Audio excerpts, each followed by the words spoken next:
Et salut les amis, c'est Okayo. Et aujourd'hui on se retrouve pour un nouvel épisode de Another Dimension.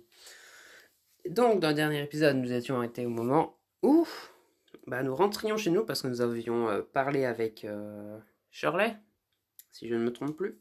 Enfin pas surtout. Du fait que du coup on se baladait dans le parc parce qu'on se sentait trop seul ou je sais plus trop pourquoi.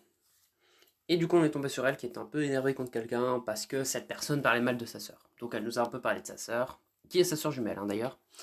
On a aussi appris ça. Et du coup, on rentrait. Et alors qu'on rentrait chez nous, on s'est tout simplement fait stopper par un groupe de personnes. Donc, est-ce que c'est juste une agression? Ou est-ce que ce sont des gens qui ont capté qu'on sortait de nulle part, qu'on est rentré dans notre dimension, et qui veulent des explications? Donc, on va continuer et voir ce qui se passe. Bien entendu.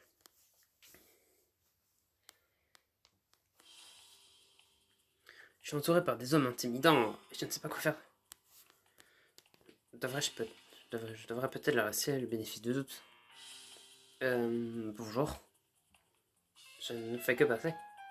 J'essaye de les contourner, mais l'un d'eux se déplace vivement devant moi. On dirait qu'ils n'ont pas le temps pour les plaisanteries. Regardez ce qu'on a là. Un petit garçon. Un autre grogne en riant. Ça serait vraiment trop facile. Parle-nous de l'autre dimension, gamin. Ce n'est pas bon. Je ferais bien de sortir un mensonge convaincant.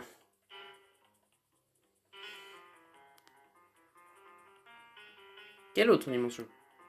Loïc fait un pas en avant, me faisant reculer d'un pas. Tu sais de quoi je parle, gamin. Ne nous oblige pas à t'extirper les informations. Genre que je ne sais pas de quoi vous parlez. Vous vous entendez? Une autre dimension. Qu'est-ce que c'est censé vouloir dire? C'est une blague élaborée? Pendant un instant, ils semblent confus et ils se remettent à murmurer entre eux. Tu es sûr que c'est le garçon? La photo correspond. Je parie qu'il fait l'idiot. L'un d'entre eux me saisit brutalement par le col et me tire vers lui. Hé, lâche-moi! Il se met à me palper. Il ne trouve rien. Jusqu'à ce qu'il atteigne ma poche et trouve le couteau. Oh, c'est quoi ça?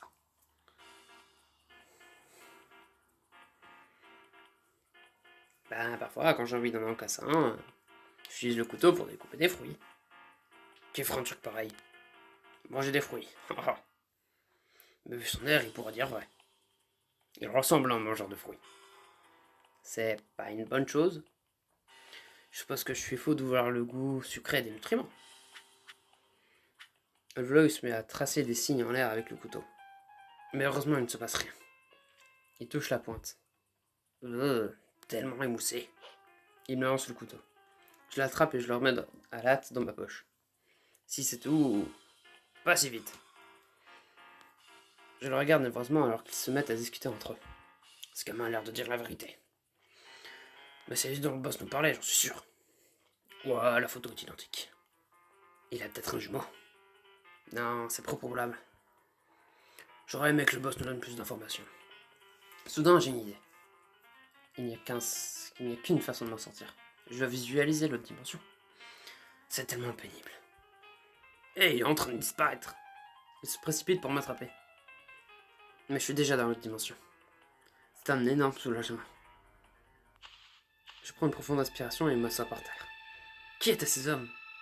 Pourquoi ils en ont après moi? Je commence à ressentir du ressentiment. C'est la faute de Creed. Il nous a entraînés là-dedans. Et maintenant, je dois m'enfuir. Une minute. Louise! Si je suis visé, elle pourrait être la prochaine. Je dois vite rentrer et la prévenir. Je regarde autour de moi. S'ils sont encore là, ils m'attraperont dès que je franchirai le portail. Je dois rentrer et me cacher. Je me dirige vers chez moi. Je passe par-dessus la clôture et me croupis. Ils ne doivent pas savoir où se trouve la maison. Et si c'est le cas, alors je suis foutu. J'utilise le couteau pour découper ça et le portail apparaît. Je saute, les yeux fermés. Et j'atterris à l'avant de mon jardin. Je regarde rapidement autour de moi pour découvrir qu'il n'y a personne. Avec un soupir de soulagement, j'entre chez moi et verrouille la porte. J'appelle Louise et je retiens mon souffle en attendant qu'elle décroche. Allô? Oh, merci mon Dieu, Louise. Oui, c'est moi. Je suis tellement heureux que tu ailles bien. Et moi aussi. Pourquoi je n'irais pas bien? Eh ben, certaines choses auraient pu arriver.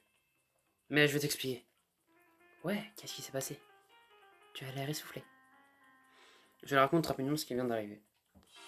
Oh mon dieu, Zach. C'est moi qui devrais m'inquiéter pour toi. Je suis si heureuse que tu t'en sois sorti sain et sauf. Ça me semble terrifiant. C'était vraiment terrifiant. J'aurais aimé être là aussi.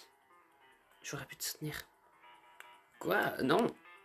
Je n'aurais pas... Je ne pourrais pas te mettre en danger. Quoi? Tu t'imagines que je ne peux pas me défendre toute seule? Non, ce n'est pas ça. Écoute, juste je suis soulagé que tu ailles bien. Tu dois être sur tes gardes. Il est clair qu'on est mêlé à un truc de haut niveau. Je serai prudente. Et toi aussi. Je suis à peine soulagé d'entendre ça. Je vous en prie de l'envie de l'embrasser. Juste pour m'assurer qu'elle est vraiment physiquement en sécurité. Ce besoin me submerge. Mais je ne veux pas paraître trop collant. Très bien alors. On se voit bientôt, d'accord? Oui. On doit parler de ça à Creed aussi. C'est lui qui nous a empêtrés là-dedans. C'est lui qui doit nous protéger. Même si je doute énormément qu'il le fasse. Je vais garder espoir. Bonne nuit, Louise. Bonne nuit. Je dois m'assurer que Creed soit au courant à la première heure demain matin. Je me couche et m'endors. Dès que je me réveille, les événements d'hier me reviennent en tête. J'envoie un texto à Louise en lui demandant si elle veut venir avec moi chez Creed. Désolé Isaac, je ne peux pas pour aujourd'hui. Les obligations familiales, mais dis-moi comment ça se passe. Je serai tout seul alors. Je me demande si je dois prévenir Creed que je viens. Je décide de ne pas le faire. C'est bien trop important pour être ignoré. Je me prépare et je pars pour la maison de Creed. Je frappe à la porte.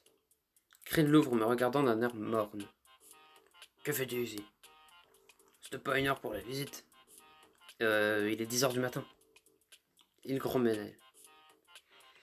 C'est plutôt important. J'ai rencontré un couple de voyous qui m'ont posé des questions sur l'autre dimension. Soudain, il écarquille les yeux. Eh bien, ne reste pas planté là. Entre. Je suis dans le laboratoire. Raconte-moi tout, gamin. C'est à vous de tout me dire. Vous avez mis nos vies en danger. Je te promets que je m'assurerai qu'il ne vous arrive rien. Tu vas juste me dire ce qu'il s'est passé. Très bien. Je raconte encore une fois l'histoire des voyous à Creed. Alors qu'il m'écoute, il devient anxieux. Oh non. Oh non. Tout mon dur labeur.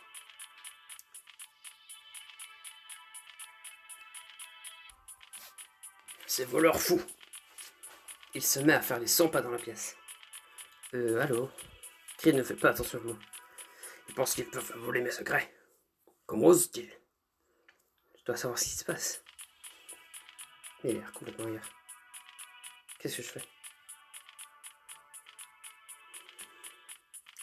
Je regarde tandis qu'il continue à faire les 100 pas. Il continue à grommeler des choses et je ne sais pas un mot par-ci par-là. L'organisation. Une révolution. Tout ruiné. Dangereux. Comment savent-ils d'abord? Je croyais qu'ils avaient disparu. Soudain, il réalise que je suis là. Alors, qu'est-ce que je suis censé faire? Je me sens perdu là. Et je préférerais de loin ne pas être rattrapé par cette organisation. Je ne peux pas t'aider pour l'instant. Sois prudent, évite de te promener la nuit. Et bien sûr, ne révèle jamais les secrets de l'autre dimension. Ça pourrait tout changer dans un mauvais sens. Je vais les chercher, je vous donnerai plus d'informations quand je l'aurai. J'en doute. Il n'est pas très disponible. Mais je sais que je ne peux pas faire grand chose. Je dis au revoir à Creed et ils sont contents de me faire un signe de partir. Alors que je sors, j'entends une voix familière. C'est Nathalie. Elle a une conversation animée avec un homme étrange. Qui ça peut bien être?